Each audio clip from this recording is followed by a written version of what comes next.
que atenda às questões do nosso tempo, questões teológicas, filosóficas, éticas. Nós estamos vivendo uma nova geração. E qual a maneira de pensar dessa geração, meu irmão, minha irmã?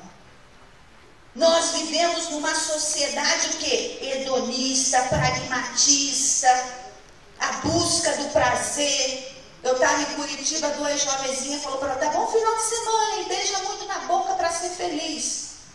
Beijar na boca para ser feliz. É a nossa, é a sociedade que nós vivemos, hedonista, a busca do prazer, materialista, essa sociedade que nós vivemos. E nós, como professores, nós temos que estar conscientes qual é a maneira de pensar. Tem gente que está preocupada com o cabelo dos jovens, com a roupa dos jovens. Irmãos, isso não tem nada a ver. Se jovem joga futebol, isso aí não tem importância. O pior não está no que se o jovem joga futebol, se usa calça comprida, se não usa. É a maneira de pensar nesse mundo, irmãos. A Bíblia diz lá em Romanos 12:2, não vos conformeis com este mundo, ou seja, não vos amoldeis, não torneis a forma desse mundo, ou seja, não se encaixe na maneira de pensar desse mundo. Nós, como igreja, nós temos que ser uma contracultura. Os jovens têm que ir na contramão desses pensamentos mudanos e não se aculturar a eles, não se absorver esses pensamentos. Mas o que nós temos visto é o quê? É o contrário. É o contrário. Jovens que fora da igreja não têm coragem de revelar a sua fé. E dentro da igreja também nós não trabalhamos com as questões éticas, teológicas, filosóficas do nosso tempo. Hoje a irmã Elaine Cruz falou aborto. Qual é a nossa posição? Discutir com os jovens, tem aí mensalão. Política são assuntos que nós temos que discutir dentro da igreja, sim. Sexualidade. Tem gente que até hoje, quando fala a palavra sexo, fica vermelha. Em pleno século XXI, eu estava dando aula no seminário, um pastor de uma igreja próxima à minha igreja dizia para a igreja que o pecado de Adão e Eva foi o sexo. As irmãs vieram me procurar: irmã, a senhora tem certeza que não foi? Não, irmã, não foi. Sei que as irmãs ficaram mais felizes depois, mais bonitas. Não foi, irmão. Questão de sexualidade. Essas são questões, não é? Jovens aí que estão no homossexualismo, que fizeram mudança de sexo e depois se convertem e vêm para a igreja. E aí? Qual é a nossa posição?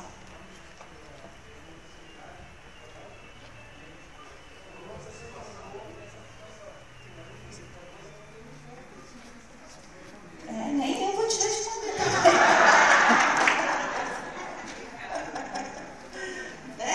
Nem eu vou te responder, não. Eu posso te responder, mas depois, pra gente, Que a nossa questão não é essa. O que eu quero mostrar? Que hoje nós temos questões. Nós temos que pensar e fazer esse jovem pensar o que é ser crente, meu irmão. É ir na igreja no domingo, é ter um nome no hall de membros, é ter um cartão de membro. O que é ser crente? Hoje, só um instantinho, nós temos no Brasil, aquele pastor, estava falando, no Brasil o evangelho está crescendo, glória a Deus, está crescendo, mas foi divulgada os resultados do censo de 2010.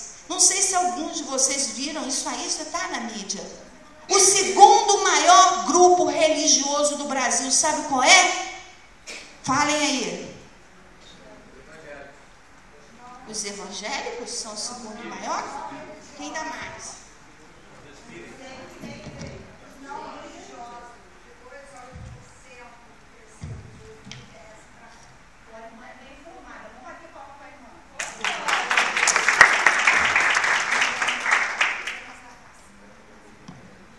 O segundo maior grupo religioso ou não religioso são os chamados desigrejados. Pessoas que acreditam em Deus, acreditam em Jesus, mas não querem nenhum vínculo com nenhuma denominação, com a igreja, desacreditaram da igreja enquanto instituição. E a grande maioria é filho do cristão. Desiludidos, tem até vários livros feridos em nome de Deus. E não adianta a gente chegar e meter o pau também só nessa gente não, irmãos. A gente tem que discutir. Eu não posso dizer que o problema é a igreja. A igreja é a noiva de Cristo. A igreja é instituição, mas mesmo a igreja instituição é a noiva, a igreja é a noiva de Cristo. Né? Os governantes, a gente tem que parar, a gente tem que pensar sobre essas questões. E nós não gostamos de pensar, irmãos. Nós somos de uma geração, a maioria da geração aqui, né, nós sabemos que no Brasil nós vivemos um período de ditadura muito grande. E das coisas mais terríveis que a ditadura fez foi não querer que as pessoas pensem. Na faculdade, acabaram com as provas subjetivas, veio negócio de marcar cruzinha. Isso foi pensado, sabe para quê? Para você não pensar muito, marca lá, B, C ou D. Sim ou não? Né? Essa coisa de pensar, nós não fomos ensinados a pensar, irmão, nós não fomos ensinados a refletir. E essa geração, elas não se conformam mais com isso. Essa geração não quer ser mais vaquinha de presépio. Essa geração, eles querem vir para a escola dominical e terem liberdade para discutir essas questões, que são questões relevantes, que são questões do nosso tempo e que precisam ser discutidas aonde? Na igreja, sobre uma perspectiva bíblica. Mas nós perdemos tempo com outras coisas. Nós não gostamos de refletir. Nós gostamos muito do reteté. Eu não tenho nada contra reteté. Eu falo em línguas, eu tenho dom de profecia, né? Não tenho nada contra isso. Mas nós, como crentes, como pessoas, nós somos seres o quê? Racionais. Temos que questionar, temos que refletir, temos que acabar com isso. O culto foi uma bênção, tem uma amiga. Thelma foi uma bênção, é? Qual foi o texto bíblico que ele pregou? Não sei não, mas foi uma bênção. Para com isso, gente. Foi uma bênção, a pessoa deu uma entoada na voz diferente, gritou mais um pouquinho, fez uma cara, foi uma bênção. Tem nada.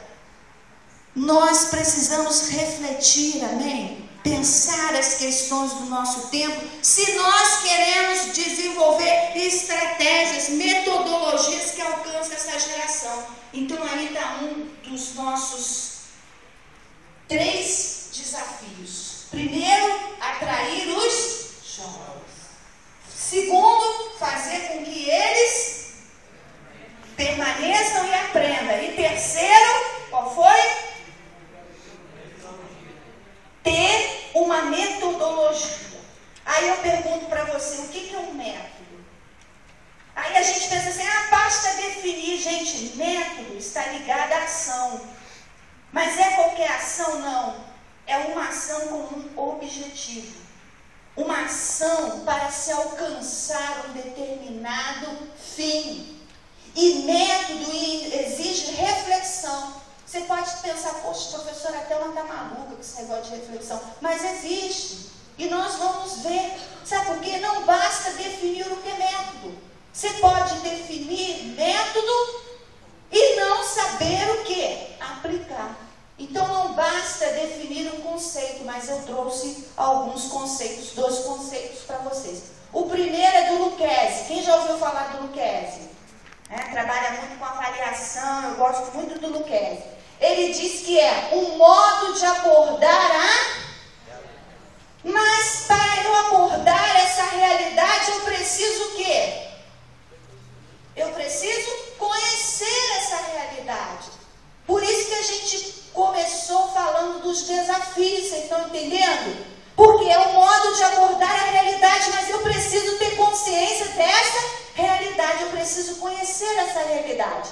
Seja para a produção de conhecimento, seja para o encaminhamento de ações que vão, né, me levar a um determinado objetivo. O Libânio também, quem conhece o Libânio? Né, vários. Ele diz que são ações do professor pelas quais organiza atividades de ensino e dos alunos para o quê?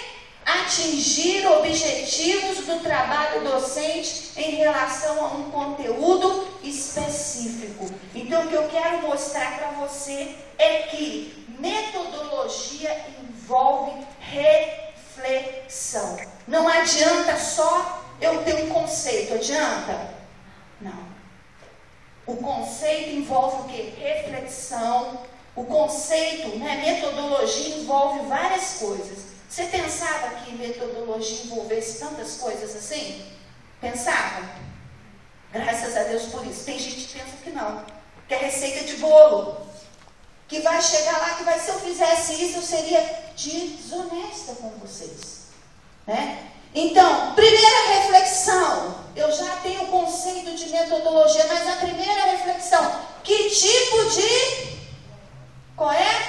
Vamos ler junto com a tia? Que tipo de crente, de jovem nós queremos formar? Essa é a minha primeira reflexão. Que tipo de jovem eu quero formar? Essa é uma reflexão antropológica. Porque todo homem ele precisa saber de onde veio, por que está aqui, para onde vai. E essa questão aqui, que tipo de crente eu quero formar? Quando eu respondo esta pergunta, eu vou para responder mais outra pergunta. Eu sei que tipo de crente eu quero formar.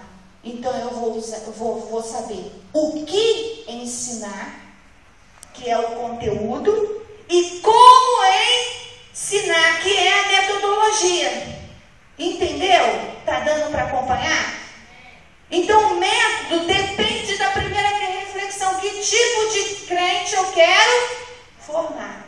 No tempo da ditadura, qual era o tipo de educação no Brasil? Eles queriam pessoas que pensassem? Não.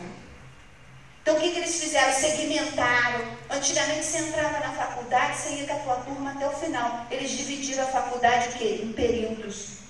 Você vai e faz uma matéria numa sala, não é isso? Você faz outra matéria na outra, a pessoa não segue mais, às vezes, a mesma turma. Por quê? O ideal de homem deles, que tipo de pessoas queriam formar? Não queriam formar pessoas reflexivas.